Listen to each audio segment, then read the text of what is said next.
आज हम पढ़ेंगे एस्टिग्मेटिज्म के बारे में। ठीक है जी, एस्टिग्मेटिज्म जो है हमारे पास ये क्या है, ये हमारे पास डिफेक्ट है या डिसऑर्डर है किस चीज़ की, आइज़ की। ठीक है जी, हम यहाँ मेंशन कर लेते हैं कि ये हमारे पास क्या है, ये हमारे पास डिसऑर्डर है किस चीज़ की, आइज़ की। ठीक है जी, अब इसमें हमारे पास जो है ये इसको हम एज सच कोई डिसऑर्डर इसलिए नहीं कहते कि जो फ्रंट सरफेस होता है हमारे पास आई का, वो क्या होता है, वो इवनली जो है, जिसे हम कहते हैं कि ये हमारे पास इवनली स्फेरिकल होता है। ठीक है जी, जैसे हमारी मोस्टली आइज की जो शेप होती है फ्रंट से, वो बेसिकली कैसी होती है, वो हमारे पास इवनली स्फेरिकल होती है। ठीक है जी, हम यहाँ लिख लेते हैं दैट इज स्फेरिकल।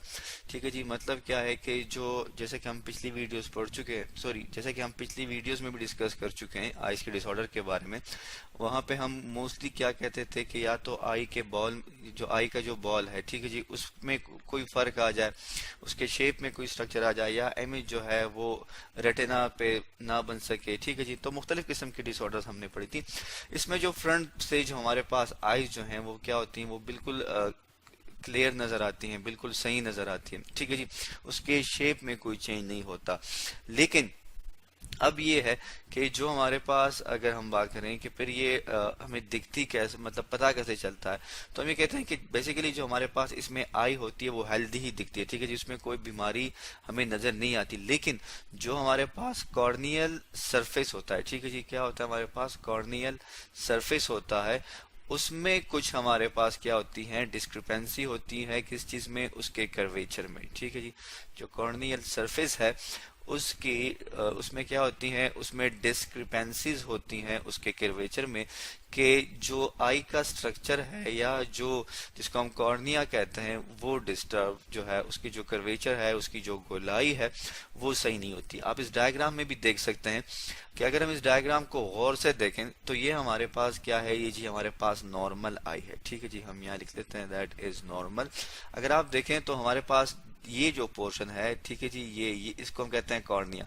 तो ये अगर हम देखें तो ये बिल्कुल सर्कल जो है, एक प्रॉपर सर्कल ये ड्रॉ होता है। ठीक है, लेकिन अगर हम इसमें आ जाए, जो कि हमारे पास क्या है, जो कि हमारे पास आई है डिसऑर्डर की, जिसका नाम क्या है, जिसका नाम है एस्टिग्मेटिज्म। ठीक है जी, एस्टिग्मेटिज्म की अगर हम बात करें तो आप देख सकते हैं कि कॉर्निया जो है उसकी जो शेप है वो चेंज हो गई है। ठीक है जी, बिल्कुल सर्कुलर नहीं रही बल्कि एलोंगेटेड से हो गई है। अब इसमें फिर जो पेशेंट होता है उसको हम ये कहते, उसके बारे में हम ये कहते हैं कि उसको हॉरिजेंटल लाइंस जो है, ठीक है जी, हॉरिजेंटल लाइन जो है वो क्लियरली दिखाई देती हैं। ठीक है जी, हम यहाँ पे मेंशन कर लेते हैं कि जो हमारे पास हॉरिजेंटल लाइंस जो होती हैं वो क्लियर दिखाई देती हैं। ठीक है जी, हम यहाँ लिख लेते हैं हॉरिजेंटल लाइन क्या होती है, हमें क्लियर दिखाई देती हैं। ठीक है जी, और जो वर्टिकल लाइंस होती हैं, ठीक है जी, जो हमारे पास क्या होती हैं, वर्टिकल लाइंस होती हैं, वो उसको क्लियर नहीं होती। ठीक है जी, तो वर्टिकल लाइन क्या होगी, नॉट क्लियर। ठीक है, दैट इज नॉट क्लियर। अब हॉरिजेंटल और वर्टिकल, लेट्स सपोज अगर हम यू लाइन ड्रॉ करें, ठीक है जी, ये हमारे पास एक लाइन है, ये हमारे पास क्या है, दैट इज वर्टिकल लाइन, और ये हमारे पास हॉरिजेंटल लाइन है। इसी तरह अगर हम इसको फर्दर मजीद एक जो है सॉर्ट ऑफ इसको ब्लॉक्स में डिवाइड कर दें यूं करके, तो ये जो है हमारे पास, ठीक है जी, that is known as a horizontal line, ये हमारे पास हॉरिजेंटल लाइन है।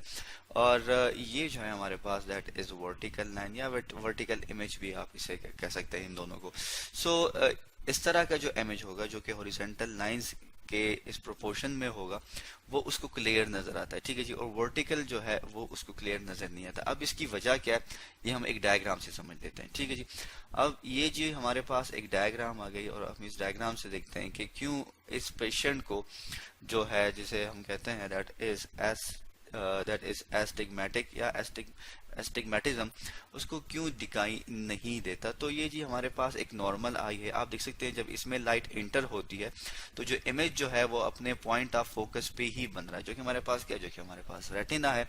लेकिन अगर हम एस्टिग्मेटिक आई की या एस्टिग्मेटिज्म की बात करें तो आप देख सकते हैं इस वाली डायग्राम में कि यहाँ से लाइट जो है वो इंटर हो रही है, और इंटर होने के बाद चूंकि हमारे पास जो कॉर्निया है वो उसका जो शेप है, उसका जो कर्वेचर है वो क्या है, वो जो क्या होता है, वो सही नहीं होता, मतलब क्या है, उसका शेप जो है वो प्रॉपर नहीं होता, तो उसकी वजह से लाइट जो है वो, जिसको सपोज यहाँ पे फोकस होना था, यहाँ के बजाय वो आके यहाँ पे फोकस हो रही है।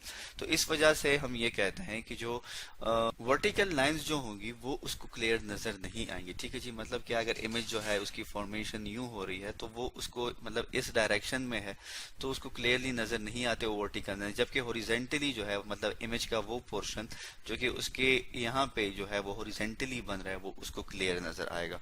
तो आज हमने डिस्कस की आई की डिसऑर्डर जिसका नाम है एस्टिग्मेटिज्म। और इसमें हमने क्या कहा, इसमें हमने डिस्कस किया कि ये हमारे पास किस तरह की बीमारी है कि जब हमारे पास जो कॉर्निया है उसका कर्वेचर जो है वो डिस्टर्ब हो जाए, और इस कंडीशन को हम क्या कहते हैं, एस्टिग्मेटिज्म कहते हैं। तो आज हमने पढ़ा एस्टिग्मेटिज्म के बारे में।